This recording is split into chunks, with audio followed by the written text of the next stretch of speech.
Hello, Gavin. Hello, Marina. Friday evening again. And finally, we'll talk about your new work, A Pale Blue Dot.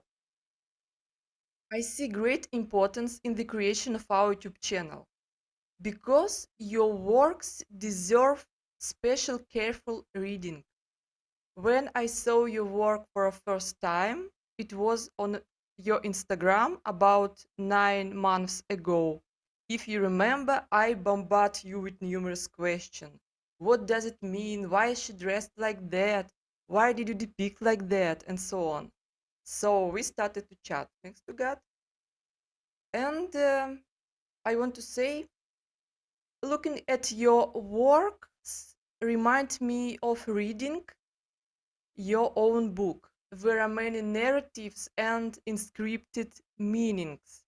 I know you love wordplay, so please explain the title of your work, Pale Blue Dot. Okay, thank you, Marina. That's very kind of you. And I remember when you bombarded me with lots of questions. It was funny.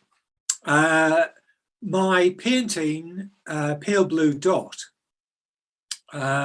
initially I had written in my sketch pad, Pale Blue Dot, which is taken from a book written by the American cosmologist Carl Sagan.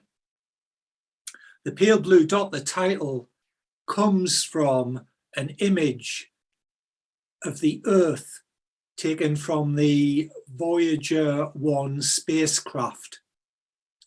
As the Voyager 1 spacecraft left the solar system.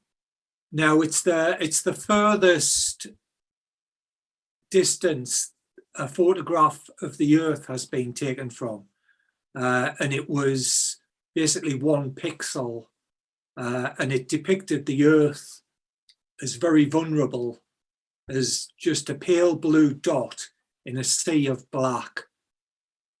And I wanted to use that imagery.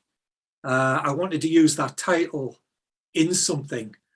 So one morning when I woke up and I thought of the dot being Dorothy, dot being a shortened version of Dorothy, I realized I could use the famous Dorothy from The Wizard of Oz.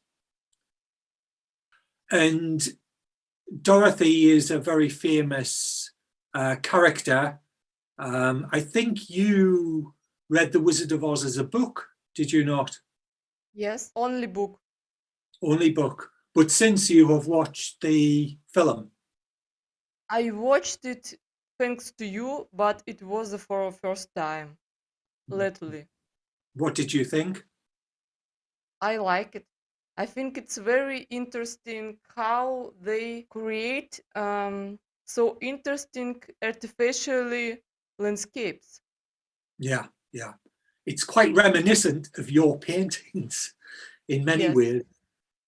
yes, yes. It's very interesting how so different things can influence on different people. Yeah, yeah. It was The Wizard of Oz was the first ever film I went to see as a child. I was brought up in Sunderland in northern England, like a working class town. And in the 1960s, it was quite grey, quite black and white.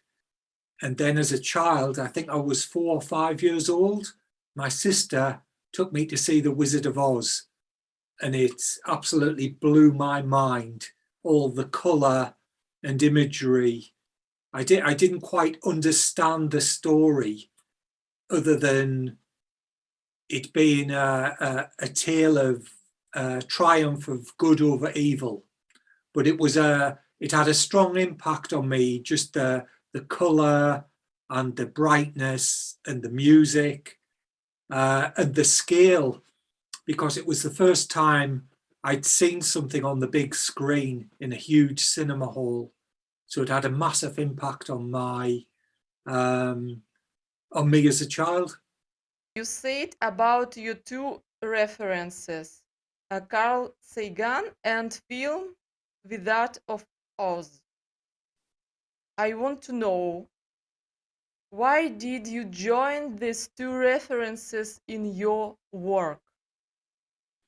Okay, once I'd made the connection between Dot in Pale Blue Dot and using Dorothy out of The Wizard of Oz, it was quite easy to make the links that I wanted and paint quite a simple painting. The image of the pale blue dot, the Carl Sagan pale blue dot, was of the earth alone and vulnerable. So I thought I'd use Dorothy as if she was the earth, like vulnerable, alone, with the dog Toto acting as like a moon around the earth. And I wanted to show the yellow brick road as like a parched earth. So it was almost like as if global warming had happened. Because I'm presently doing a series of paintings called Protect and Survive, which I run through my head a series of scenarios about what would happen if global warming happened. So it was like a useful metaphor to use. So in this particular painting, I used Dorothy in a parched landscape. So it was easy to make connections from the pale blue dot to Dorothy to the yellow brick road being a parched landscape. So it was just a simple connection. I have a question. Why is she barefoot? Well, in The Wizard of Oz, all her dreams of escape were linked to her ruby slippers. So I wanted her ruby slippers to, they're her superpower. That's a great image. And I wanted her slippers to be like the stars in the sky, to be her dreams. So I didn't want her slippers to be dirtied. I wanted them to be sort of her to be protecting them. So she's taking her slippers off so she doesn't get them dirty on the parched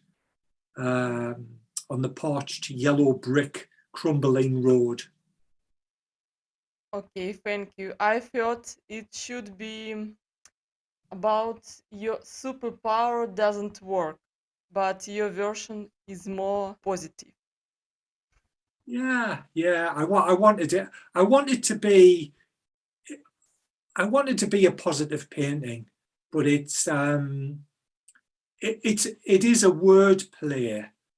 But I still want it to be an interesting image, an image that people are curious about. We are from different cultures and different generations, but my favorite book was Wizard of Oz book, not film. Okay. I watched the movie thanks to you for the first time. It's brilliant. I like it. What do you think? What is the global success of this story for you, this film? Why is this film important for you? I think for a number of reasons. I think initially, like when I first saw it as a child, it was just so colourful and so like it's musical. It has, I think its initial success was because of the song Somewhere Over a Rainbow, which had huge success as a song, as a recording, and I think it went to #1 for a long time in the musical charts. But I think other than that, I think it was probably one of the first successful surrealist films where like strange things happened, magical things happened. And the narrative is good triumphing over evil and the small person succeeding over big, like insurmountable odds. It's almost like it's almost like Lord of the Rings for children, and the imagery is just brilliant. I know your ongoing series of work is called Protect and Survive, where is the main theme global warming. Why is this relevant to you? Well, I think the global warming theme I wanted to introduce into my paintings. I thought it was important, or I think it is important, for artists to reflect the world around them. And I think global warming is an interesting subject, whether you believe it or not. And in my case, I like to pose the question, what if this happens? What if certain things happen? So a lot of my paintings are surreal, but they're just playful games I play with the theme of global warming in the background. So it's just another subject for me to play with.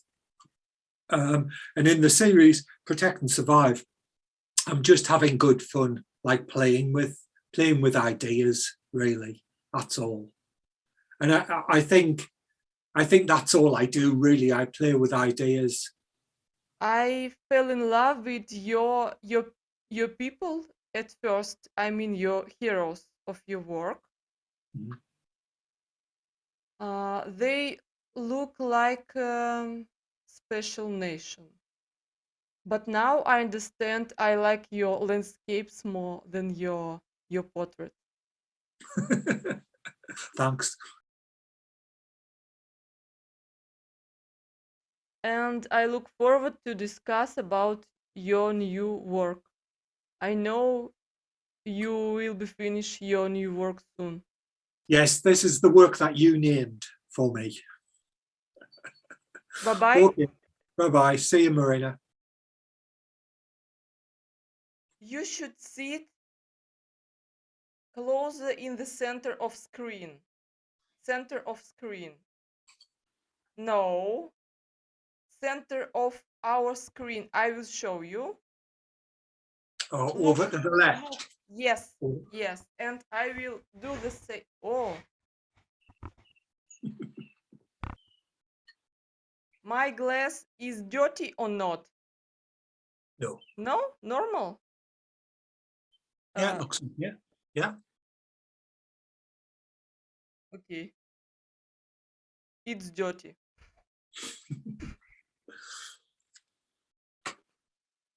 I feel your fear.